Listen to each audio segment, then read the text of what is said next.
Nothing puts a smile on my face at the moment like watching the Macedonians play. It's such an underfigured civ still being discovered, and we're going to see one of the crazy, kookiest players on them to see what he can do. B, game number 2 of this best of 5. He takes the Macedonians. Louis MT with a Rus on the new map, Tundra. Game number 2, and it is an early lead for B that he's looking to extend upon with the Viking pick. Man, we're not going to be able to see Viking pick soon, are we? With the announcement that we've got Vikings coming in 2026. I don't know. You know, I really hope they tweak something with Macedonians when they do that Viking DLC. Because I really feel like they're going to need to differentiate this civ more. Part of my instincts are saying they are just going to adopt all of these units into the Viking catalog, which would make sense. But then you obviously need to do something else, or it's a bit of a spit in the face. Wait, your identity got stolen? See, this is the thing. This wouldn't have happened if you just stayed in the Twitch chat the entire time. Jesus. Louis MT. In theory, like, I kind of get the idea behind Rus. You should be able to snatch a few sheep away, no? Yeah, 15 sheep to 11. On this map, sheep only spawn in your corner. Oopsie, sorry about the drag. So, like, in your third. But it's very hard to cover that full third before a scout could run across to your side. Betting the Viking civ gets totally different units? Totally different architecture, yes. Different units, I'm not so sure. I think, like, in some ways, it might make more sense to get, like, to take some of these units across and add new units for the Macedonians. Almost like an update of the civ. But we'll see. It's a Hippodrome coming in, which, I mean, like, I get why people are attracted to Grand Winery, but I think it has its weaknesses. It could have been really good with this type of spawn, but the problem with Grand Winery, I often find, is that it just lacks any type of tempo or pressure in the field. And it's clear that he's worried about that, because, you know, you're up against Rus. This is a civ that could rush the third age on you. You want Nordic gods in AoE 2. That's crazy. Have you not met Numidon? An absolute Nordic god? Numuchad, who is weirdly missing this week, actually. But we have got Kilyadi, who actually, like, technically Kilyadi probably is a god. So you guys, like, you got to really think about that. Kilyadi is so old, it is a reasonable explanation for how he's still alive. Vikings is the equivalent of Weebs, and why the day before dev so much. Wait, what? That didn't make sense. Vikings is just literally an obvious, easy win. If you talk about through the medieval ages and the dark ages, bronze ages, whatever, if you pluck out a bunch of civilizations or peoples that, like, literally taps in at childhood levels and expands into the later phases, Vikings is there very obviously. You know, if you think of the obvious ones, Romans, Vikings, some people Egyptians. I think Egyptians more hit and miss, depending on the person anyway. They're just very obvious ones. Japan, another obvious one. You know, Byzantines was like such an obvious win. I'm not really surprised that Sons of Sem was their best-selling DLC when it had Byzantine Japanese. That is like, for any history nerds, you've smashed it straight away. Just with those two. I feel like Polish is still an obvious one. Spain as well, actually. Like, Spain has some very easy ways to make it pretty engaging, I think. The Varangian Stronghold coming in from the Vikings. Let's see what kind of mechanics Vikings will have. Maybe they have a pillage mechanic where they just get resources back for killing anything. You know what they need? They need their rams should just be a giant longboat with a hole in the front that has like the ram piece that comes out. They should have land ships. They just garrison. It's just moving rams that shoot everyone. There's a comical one, guys. What do you think the most underused unit of the DLC is? Because I would argue that it is the upgraded rams for Golden Horde. That I would be surprised if more than 4 people in chat remember what it does. Flaming Springles? I feel like you'll see Flaming Springles before you see the upgraded Golden Horde. rams. Basically, they can get the rams to deploy and shoot arrows. It doesn't feel very good. Feels ultra cheesy, to be honest. Pro Scouts coming in as expected for Louis, by the way. Did go for a Rax play. That's also to be anticipated here, considering the Hippodrome. But B did immediately pivot into going Bogmaffer. One of the big problems with Bogmaffer, in theory, very good, but can also feel insanely expensive. 90 resources to get 10 extra health isn't a great deal. Where it gets good is once you get runestones. Because once you have runestones, you've got the +1 range, and then you've got situation this minus armor. That's where it's powerful. The challenge is getting to that snowball point, I think. Some people kind of struggled through that. We actually had a great game for it the other day from Wham, where he got up to like 30 Bogmaffer, and it actually looked really good.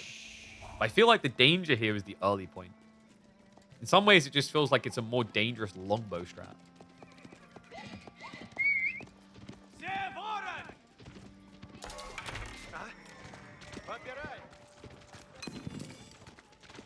Louis. Just going to scare him away. The scout is actually quite threatening. 7 base damage, 220 HP. Can be a pain in the ass, but Louis, I mean, he's getting the pro scout play back home. He's padding himself nicely. The reason why B's not hard committing is because he doesn't want to. He's going to be playing for Castle Age. This type of game, you could actually go for the firstie. I don't think you have to go for Golden Horn Tower. System the first hill can make a lot of sense. If he knows he's up against horse archers, it actually make more sense than going for the 3 crossbows. Yeah, because technically horse archers are now better at trading against crossbowmen than they were before, right? With the extra attack speed. He could always pull it a bit for... Oh, no. Okay, he's going to go more defensive with then. So he does go Golden Horn Tower, but he puts it in a rather defensive position. Secures his first goal, but I thought maybe he'd try to go a bit more upfield rather to like here. Get the secondary goal covered, the deer, primary gold. So remember, this is defensive landmark, giant tower, but it's also going to generate crossbowmen for free. So clearly he's a little bit worried about the potential for there to be knights coming out in the Castle Age. And we are getting the Varangian Arsenal now dropped. He's just been stockpiling on the silver. I think it's pretty obvious where we're going with this. This should just be a straight up play into Ridari. Ridari are nuts. They are insane. They are still way overtuned. They are the best heavy cav unit in Castle Age full stop, I think. Imperial can be a struggle because getting the maximum techs can be very slow. But I think their castle timing is pretty sick.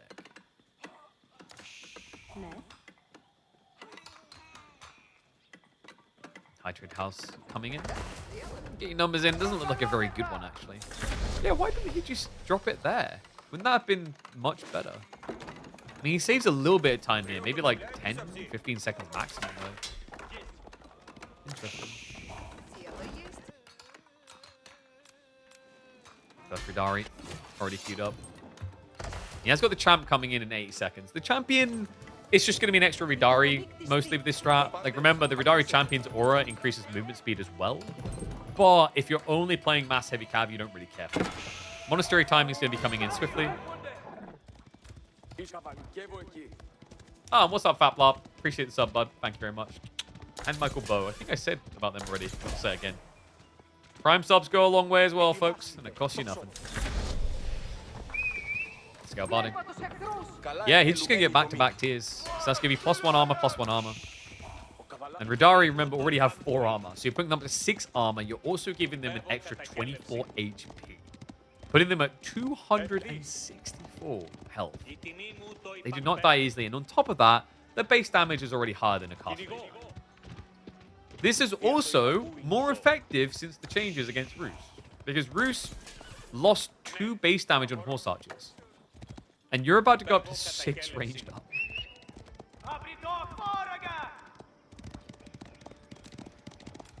Power creep and new civs in this game is nuts. Yeah, but I think I don't mind it as long as we just then keep escalating the old civs. I think every once in a while you really need a spring cleaning to bring the old ones up to par.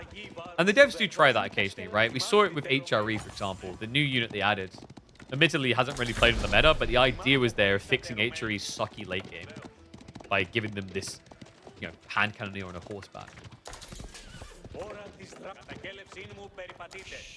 First relic soon to be picked up.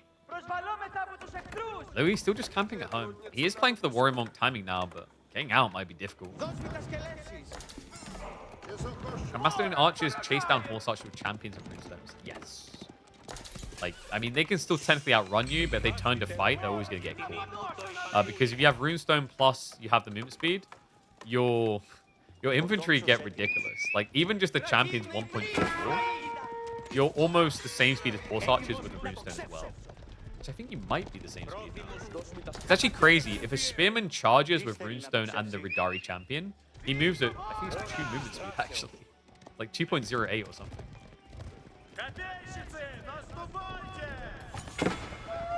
Spear's going to start marching out horse archers.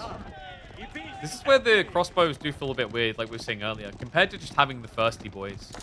But I guess the idea here for B is, you know, if he did go for assist in the first hill, he wouldn't be guarded at home. Whereas this is now safe, so he can raid.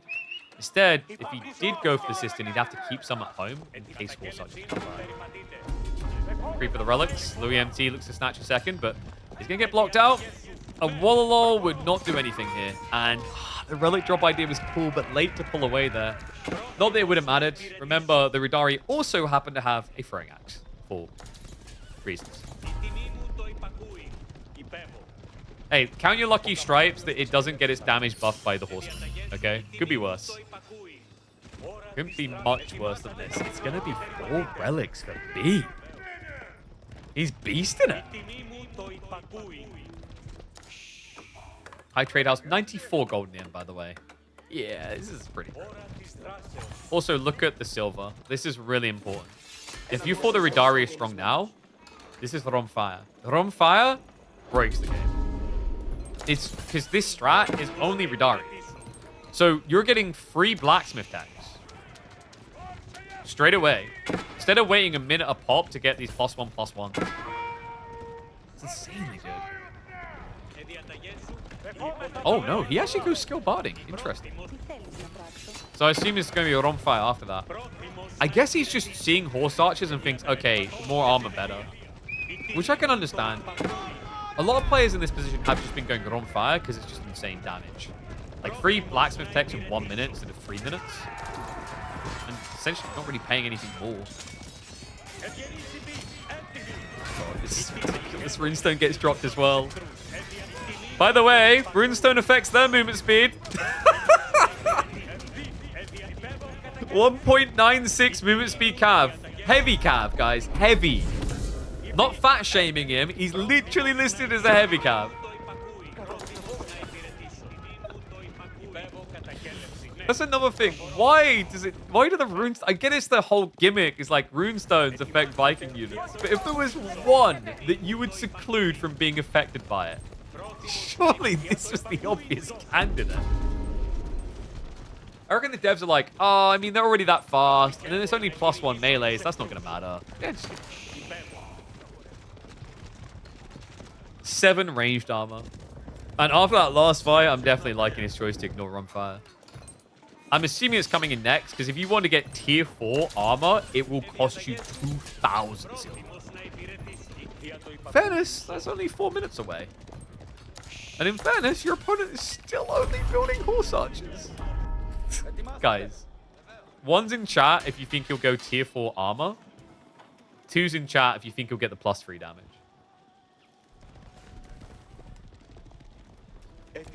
This is a weird thing. Like, if Louis does just transition to a new unit comp, B has a really big problem because the weakness of Macedonians is they suck at transitions, this B. Because he'd have to start from scratch on another tier. And as you keep investing into one tier, it gets stronger, yes, but it gets drastically more expensive for an extra game. It's going to be transitioning. Bog Maffa now on the way, so it might not even be the final tier. He may actually opt to just go into the stats towards the ranged.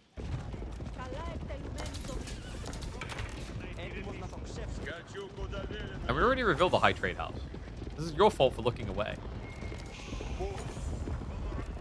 Now you have to go back in the recording with your sub, which you can now do. And find it.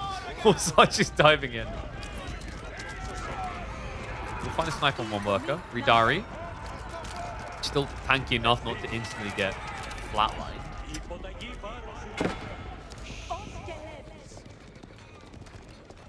And wolves are coming in. Louis just slowly encapsulating himself now.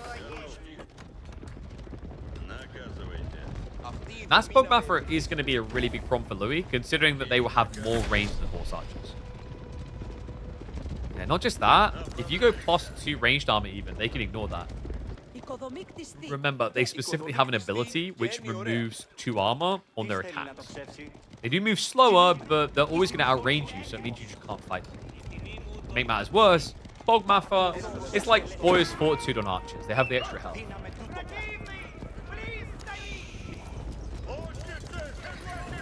Archers still trying to be a nuisance. Not really getting Mangonel in place. Really?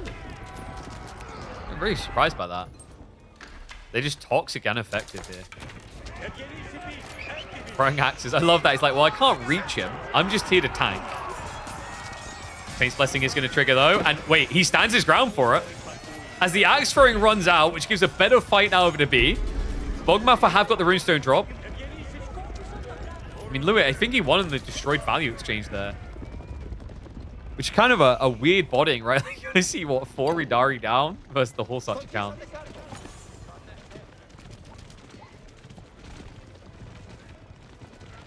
Isn't Ridari weaker than Cataphracts? Economically, though. Right? Because Ridari are 240. Cataphract is not 240. So it's such a disingenuous comparison to one-to-one them. You can't. If you're talking about how could I invest 3,000 resources, for example, like you're gonna feel a lot better investing. Well, let's make it like, you know, the midpoint, like 2,800 resources. What it's gonna be, say. You will get more value out of investing all of it in Ridari than Cataphracts. With the way they scale, for sure. And Brian was like, yeah, but it costs you all this silver, KP. Remember, the silver's a byproduct of playing the game. That's an extra resource. That's like going, oh man, longbows are so expensive on olive oil. It's like, yeah, but you get it by eating food. It's always going to come through. So that's why Katas versus Ridari, I favor Ridari. And then you just get better Cataphracts if you ever go Imperial Age, because this Civ can build them too. Only they will have giga stack stats. So Louis does have triple Sacred Sight now locked in. B needs to start moving towards 1 soon. But you see the challenge against horse archers. Especially considering he did not go for Mangonel placements. Still, the cool thing here is with the Ridari champion in there, his army catches up really fast. The crossbows are a little bit of a liability slowing you down. For the Bogmaffer, you runestone drop, like we said, you'll be able to chase cavalry. Yeah, it turns them into 2-legged cavalry, really. Oh, that's sick as well. Guys, you see that? That's a strong tech. Ruinous Blinding coming in. This is the one that reduces damage output by anything Bogmaffer are targeting. And the only thing they can target is your DPS. So that's literally all you've got. I've got to give it to him. Ruinous Blinding is actually a sick read here. One that's easy to forget about, actually. And remember, on top of that, he also got Rom Fire? Yeah, he did. So he's got the extra damage on his front line. I just love the fact that he doesn't even bother to get ranged armor and health on his infantry because they're not meant to be in the way. What's a wheelbarrow? That's not something that a Viking would have. Is a wheelbarrow a weapon? It doesn't sound like a weapon. It's just a tech issue. Yeah, I thought they still haven't fixed this. The capture rate is a lie. He does have wheelbarrow. But also, you're a Viking. You don't need it. A wheelbarrow is just a weapon waiting to be deployed. However, this is a big weapon. Spaskaya! Louis, he finds the age up. Uh-oh. I think B needs a decap fast. He has to be ready to go soon, surely. Does get it on the west side. Okay, so secures against that. Louis in the late game. Not too surprised by that statement.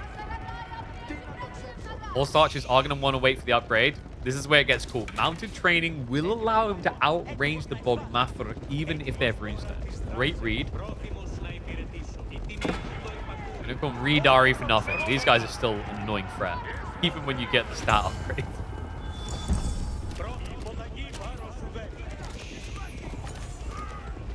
confused. He gives chase. This is the thing. Like, you don't even need the Centra golds because of this. We've already seen this from other Roost players. You just creep out and do this. Same as the maps like Alopecia allows for it. It's just very safe as well.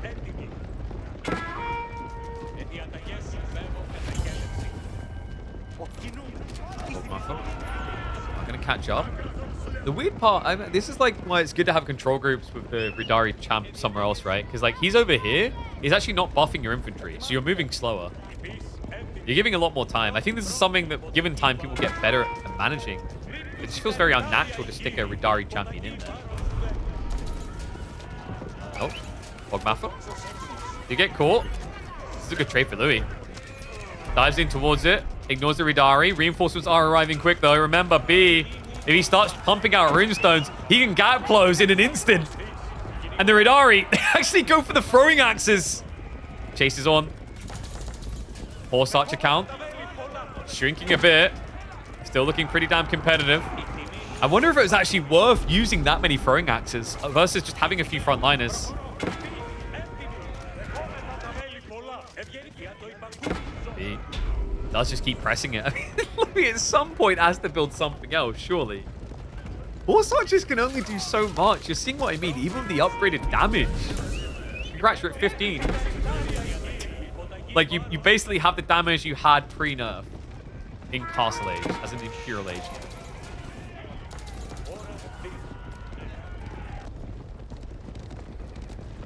This game's a bit weird.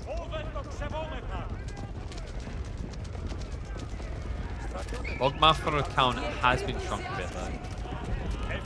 He has got Incendiary now on the way. Gallop also makes it impossible to gap close, so you kind of have to wait it out. But the extra range is actually making it pretty toxic. Remember, food and wood he's got for an eternity. The problem here for B is, like, Ridari count is getting very high, but it's such an expensive unit when you pump it at this rate. It is keeping him locked in the age currently. Also, this is kind of where Macedonians suck, actually. The idea of just rushing him doesn't help that much, because both of your landmarks require big bursts of silver, and you can't guarantee that you'll be able to keep up with that. It's a very polarizing civ. Like, actually, you know, I kind of felt that way about Chick-Lack as well. Half the new civs feel very weird for this rush. Axe throws again. Or in front line is going to be a bit of an L. Health bar's not looking great. I don't know, I feel like this is just going to be a 10-minute slog into a, oh no, I'm out of food. Has he got farm set up? Okay, he has actually got a decent number of farms. B, 24 farms deep.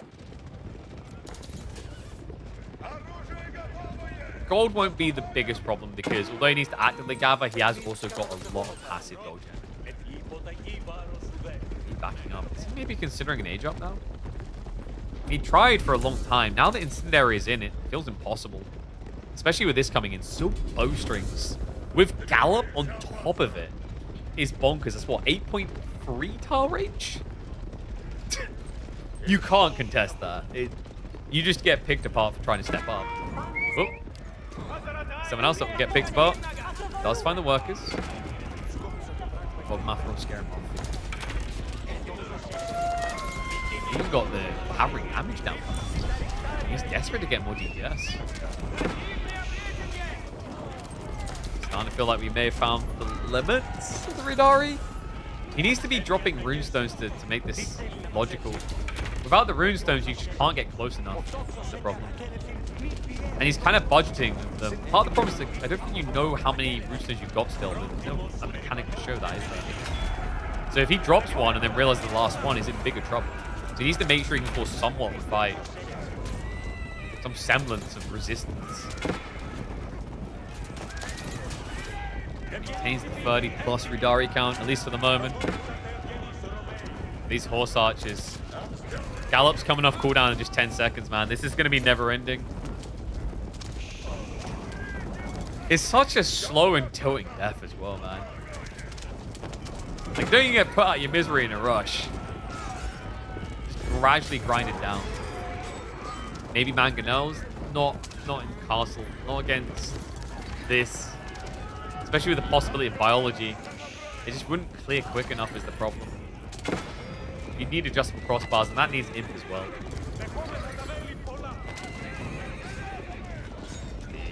I can't help but feel the food game is just eventually going to wear him down here. Even the gold, actually. Like I said, he has passive gold, but he still needs active for this much Ridari production. He has got 2k gold. I just don't know if he's been trading already. Not really. So that could give him a little bit more runway. Hyping up Ridari, only thing we get clowned on? Dude, they clowned on the enemy in Castle. Louis just played this really well. Like, building into the imp was so smart. B, if he caught that, 20 seconds sooner, very different game. In fact, I think, did I say that? I said Ridari are like top tier in Castle. Ironically, not the first time Louis played around it. Last time we saw this, it was Louis on Japan, and it was up against Anatan's Macedonians. He played into imp to get the advantage. I just think Macedonians are a really weird civ when the game goes in. And if you can't end the game, it's hard to see a way to win. Horse archers. Now he's going to just A-click more or less. He'll kite away for efficiency, but he's kind of at the point where he can almost stand still. The white spread? I mean, I think he's just having fun with it now. Like, yeah, you're right. Destroyed value is insane. It's almost a double up. There you go, folks. How to deal with Master Ridari. Don't. Get out of the age. Come back later. Might be difficult for people to match the micro Louis to do it. If you see this ball bulking, your best solution is to find a way to tech beyond it. Can't stop it early. Kind of feels like the only way you can play it. Although he played it so phenomenally well. It's just built horse archers from start to finish. It's crazy to think this unit that was doing comical low damage in Castle Age is now melting through the heavy cap. This is just B. Lingering in the game that already feels over. Oh look, they're even good at taking out buildings. Was that 3 horse archers lost? Outpost killed? XD. New Ridari wave coming in, but this void. Brighton's on the wall, folks. So 1-1 score, a deeper series to come. God damn it, my curry was cooked for 5. Looks like I'm going to be eating it cold.